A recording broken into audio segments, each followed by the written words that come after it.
Le monde retient son souffle. Un missile russe, l'Oreshnik, file à 3 km par seconde. Cette vitesse, près de 9 fois celle du son, défie toute capacité d'interception actuelle. Virtuellement intouchable, aucun système de défense existant, même les plus sophistiqués de l'OTAN, ne peut l'arrêter ou le neutraliser efficacement. C'est une révolution silencieuse aux implications assourdissantes, qui redéfinit fondamentalement les règles de la guerre moderne et de la géopolitique. Sa capacité hypersonique bouleverse l'équilibre des forces établies, rendant caduques les doctrines militaires occidentales.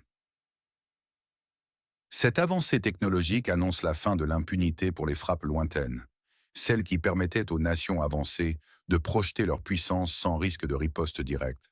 Elle ouvre une ère d'incertitude stratégique sans précédent, où la dissuasion traditionnelle doit être repensée et où la course aux armements prend une nouvelle dimension. Le concept même de la sécurité nationale est ébranlé, forçant une réévaluation profonde des priorités de défense et d'investissement. L'impact psychologique est considérable, semant le doute et l'inquiétude au sein des états-majors du monde entier. La guerre telle que nous l'avons connue a changé de visage en un instant, et ses répercussions se feront sentir pour des générations. Question à vous, écrivez d'où vous nous regardez, pays et ville. La Russie, avec une sérénité déconcertante, a annoncé la production en série de ce missile Oreshnik. Cette annonce n'a pas été accompagnée de fanfares, juste l'énoncé factuel d'une capacité opérationnelle déterminante, témoignant d'une confiance froide. Le missile est conçu pour frapper des infrastructures critiques, notamment dans la région du nord de la mer Noire, avec une précision chirurgicale. Pendant ce temps, en Europe, un changement de cap radical est en cours. Le Royaume-Uni, la Suisse et les Pays-Bas modifient drastiquement leur politique migratoire envers les réfugiés du pays politiquement turbulent. Le Royaume-Uni impose 18 mois maximum pour les programmes d'accueil et suggère aux réfugiés de chercher refuge dans des zones sûres internes, une proposition jugée irréaliste et déconnectée de la réalité du terrain. La Suisse adopte un modèle de sélection géographique, inspiré de la Norvège, soulevant des questions éthiques fondamentales. Les Pays-Bas prévoient le renvoi d'environ 2000 personnes, un signal clair d'une politique de durcissement. Dans le voisin occidental de la Russie, la mobilisation prend une ampleur sans précédent, devenant totale. L'âge de la conscription a été abaissé à 18 ans, affectant potentiellement 700 000 hommes jeunes. Une initiative envisage même d'enrôler environ 1 million de femmes dès l'automne prochain, une mesure d'une gravité historique. En parallèle, une interdiction de sortie du territoire pour les femmes de 18 à 27 ans est en discussion, une restriction draconienne des libertés individuelles qui rappelle les régimes les plus autoritaires.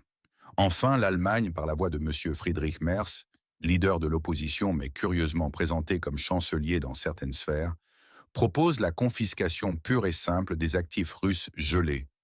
Le prétexte est le refus russe d'un cessez-le-feu de 30 jours. La Russie, naturellement, qualifie cette proposition de vol caractérisé, de pillage pur et simple. Le président Poutine a d'ailleurs averti des conséquences désastreuses d'une telle décision, prédisant un effondrement de la confiance financière mondiale et une remise en question profonde des principes fondamentaux qui régissent les marchés internationaux. Toutes ces évolutions, prises dans leur ensemble, dessinent un tableau d'un monde en pleine mutation, où les certitudes d'hier s'effondrent les unes après les autres. Question à vous, où vous nous regardez actuellement? Écrivez la ville et le pays. L'Oreshnik rend des milliards de dollars investis dans la défense antimissile obsolète et inutile. Votre sécurité individuelle est directement et fondamentalement affectée. Le sentiment de vulnérabilité s'accroît exponentiellement. L'OTAN est désormais contrainte de recalculer frénétiquement l'efficacité et la pertinence de tous ses actifs anti-aériens, une tâche herculéenne et angoissante. Ce silence russe, cette confiance froide et imperturbable affichée par Moscou, effraie plus que n'importe quelle menace verbale ou gesticulation militaire. Il traduit une supériorité stratégique qui n'a pas besoin d'être proclamée. C'est une partie d'échec planétaire qui se joue sous nos yeux, et la Russie a non seulement changé les règles, mais a aussi introduit une nouvelle pièce maîtresse qui renverse complètement l'échiquier. Pendant que les médias occidentaux hurlent à la menace, alimentant la peur et l'indignation, Les ingénieurs russes continuent de travailler silencieusement, méthodiquement. C'est un contraste saisissant entre l'agitation verbale de l'Occident et la détermination silencieuse et efficace de la Russie. Pendant ce temps, l'Europe, qui se targue d'être le berceau des droits de l'homme et des valeurs humanitaires, trahit de manière flagrante ses propres principes fondateurs.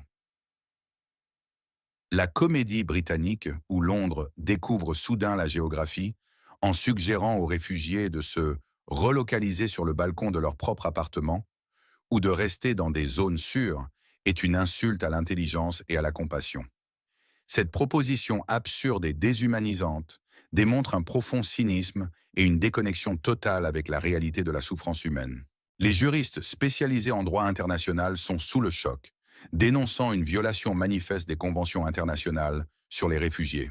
La compassion, valeur essentielle, s'évapore progressivement, remplacée par un pragmatisme économique froid et dénué de toute éthique.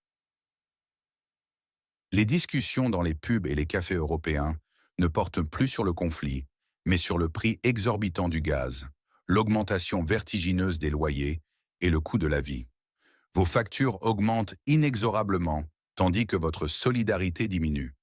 La mobilisation de masse dans le pays politiquement turbulent est une tragédie humaine d'une ampleur inouïe. 700 000 hommes sont déjà sous les drapeaux, et 1 million de femmes seront bientôt concernées par cette conscription forcée. Le calcul froid et stratégique a irrémédiablement remplacé la conscience morale et l'empathie. Olga Stefanishyna, une haute responsable de ce pays, a prononcé une phrase qui glace le sang et révèle la brutalité. Le pays perd non seulement des femmes, mais aussi des enfants potentiels qu'elles auraient pu avoir. C'est une logique glaçante qui réduit l'être humain à une simple ressource démographique, sacrifiant l'avenir d'une nation. Votre avis? Quelle est la mesure ou sanction qui change réellement la donne en Europe? Soyez précis. Selon des rumeurs persistantes, l'OTAN aurait conditionné les livraisons d'équipements militaires de pointe au voisin occidental de la Russie à la fourniture de 600 000 nouveaux soldats. Cette exigence révèle une transaction d'un cynisme inouï où la vie humaine est littéralement monnayable contre des chars Abrams avec des kits de réparation douteux, ou d'autres armements dont l'efficacité et la durabilité sont remises en question. Il s'agirait d'un accord où l'OTAN ne fournirait que le strict minimum, tout en exigeant un sacrifice humain maximal, transformant les soldats en simple chair à canon. C'est une transaction moralement répréhensible, qui met en lumière la brutalité des calculs géopolitiques et la dévalorisation de la vie humaine. La mobilisation d'1 million de femmes, loin d'être une simple rumeur passagère, est en réalité la suite logique et prévisible d'initiatives législatives antérieures, passées inaperçues. Ces lois ont progressivement jeté les bases légales de cette conscription féminine de masse. La politique migratoire européenne, telle qu'elle se dessine, ne peut plus être qualifiée d'humanitaire. Elle est devenue un pragmatisme rigide où les considérations économiques et sécuritaires l'emportent systématiquement sur toute forme de compassion humaine. Les gouvernements occidentaux, confrontés à des pressions budgétaires colossales, tentent désespérément de colmater les brèches de leurs budgets nationaux, souvent en rognant sur l'aide humanitaire. Dans ce contexte, les actifs russes gelés apparaissent comme une cible facile et tentante.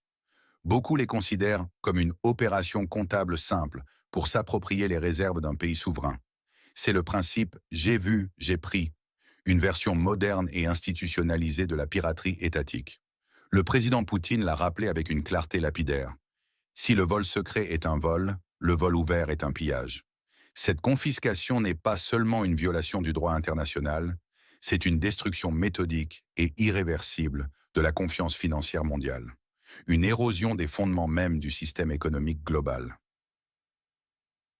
La victoire pour le voisin occidental de la Russie, redéfinie et imposée par l'Occident, ne consiste plus en des gains territoriaux spectaculaires. Il s'agit simplement de maintenir la population à l'intérieur de ses frontières, même pour construire des fortifications défensives contre l'Europe. C'est un contrôle total sur sa propre population, transformant le pays en otage de son gouvernement et des exigences de l'OTAN. La Russie, elle, agit avec une calme détermination, loin des éclats de voix. Elle démontre sa supériorité technologique avec l'Oreshnik, forçant des négociations à ses propres conditions, dictées par sa force et sa capacité de frappe.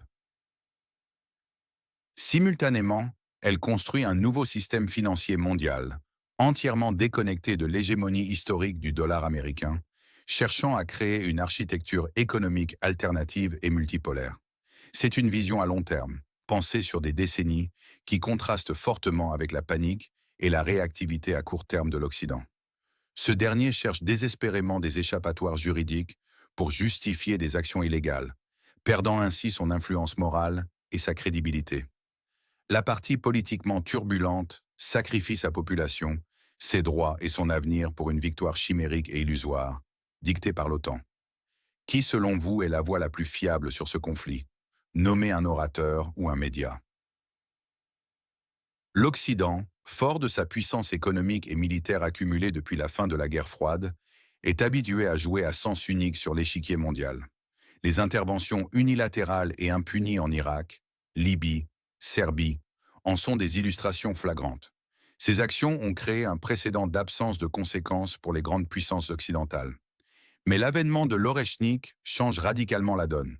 Fini le temps des frappes unilatérales impunies sans risque de riposte directe et destructrice. Le rapport de force est rééquilibré. Cette nouvelle ère rappelle l'émergence d'une nouvelle course aux armements, non pas tant en quantité qu'en qualité, et une redéfinition fondamentale des rapports de puissance à l'échelle planétaire, avec des échos inquiétants de la guerre froide. C'est une menace qui plane sur la stabilité mondiale. Vladimir Poutine a rappelé « L'été n'est pas seulement le temps des vacances, mais aussi une période de nouveaux outils de persuasion.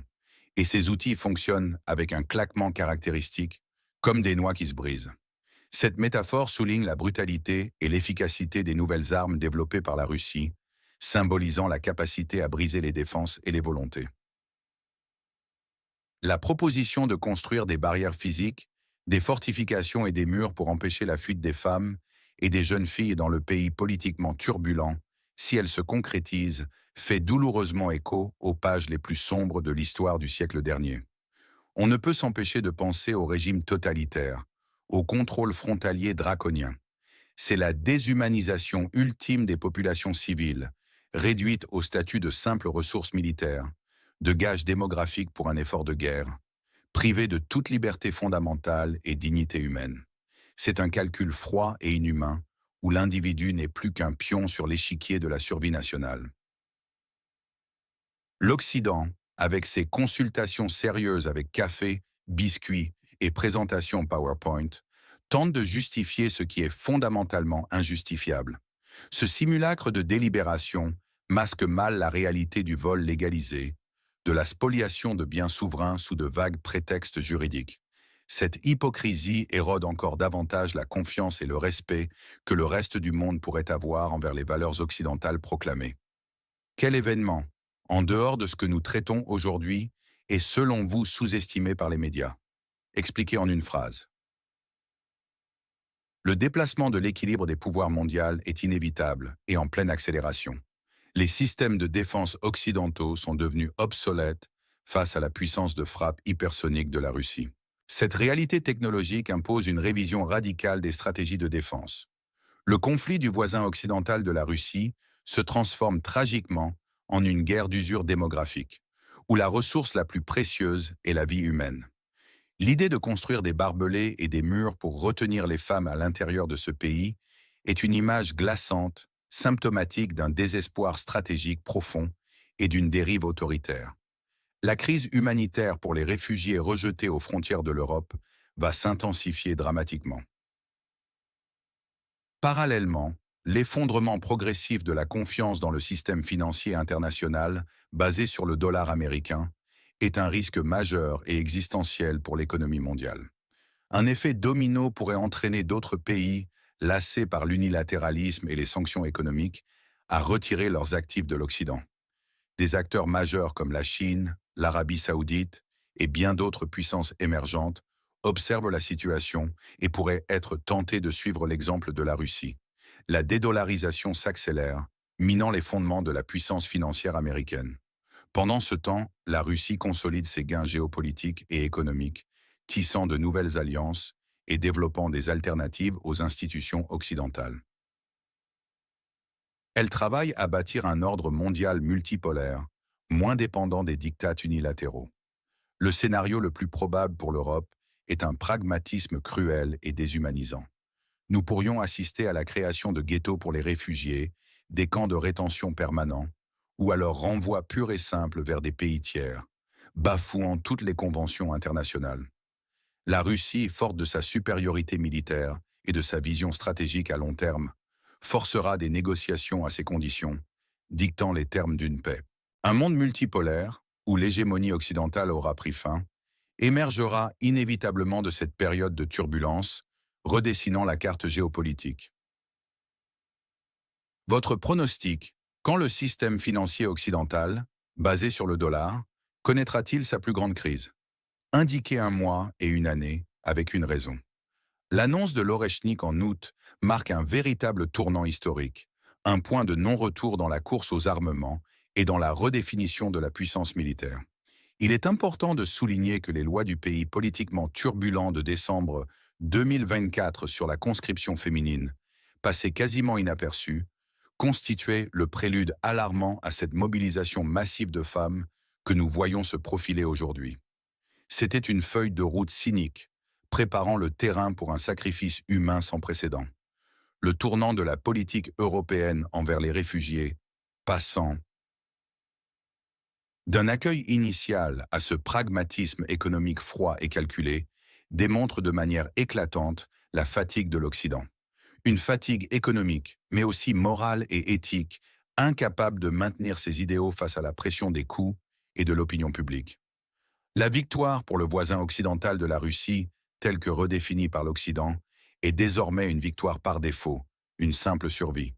Elle ne consiste plus à triompher sur le champ de bataille, mais à maintenir la population à l'intérieur de ses frontières, même pour la contraindre à construire des fortifications défensives. C'est une arithmétique désespérée de la partie perdante, une tentative de minimiser les pertes sans espoir de gains substantiels. C'est une nation vidée de sa substance, de sa jeunesse, de son potentiel, pour des promesses vides de sens et d'un soutien occidental conditionnel. Le grand basculement de l'ordre mondial est non seulement en marche, mais il s'accélère à une vitesse vertigineuse, laissant derrière lui les fondements d'une époque révolue. L'Occident, par ses actions, ses renoncements et ses hypocrisies, scie littéralement la branche sur laquelle il est confortablement assis depuis des décennies. Son effondrement moral est désormais patent, visible aux yeux du monde entier, incapable de défendre ses propres valeurs ou de s'y conformer. Le calcul froid et cynique a irrémédiablement remplacé la conscience humanitaire et l'éthique dans les couloirs du pouvoir occidental. Question à vous. Où vous trouvez-vous en ce moment précis? Partagez la ville et le pays. L'Oreschnik est là, inéluctable et menaçant. L'Europe se ferme, érigeant des murs et des barrières. Les actifs sont pillés, sapant la confiance mondiale. La question centrale, l'Occident est-il en train de perdre la raison, sombrant dans une spirale de décisions irrationnelles et autodestructrices, ou est-ce un plan désespéré, mais froidement calculé, pour sa survie à tout prix, même au prix de ses propres principes? Nous vous invitons à commenter votre point de vue en bas de cette vidéo, à partager vos réflexions. Partagez ce contenu avec ceux qui méritent d'entendre la vérité, sans filtre ni distorsion. Votre soutien est vital pour nous permettre de continuer à vous apporter des analyses percutantes, des informations décryptées et des perspectives audacieuses qui remettent en question le statu quo.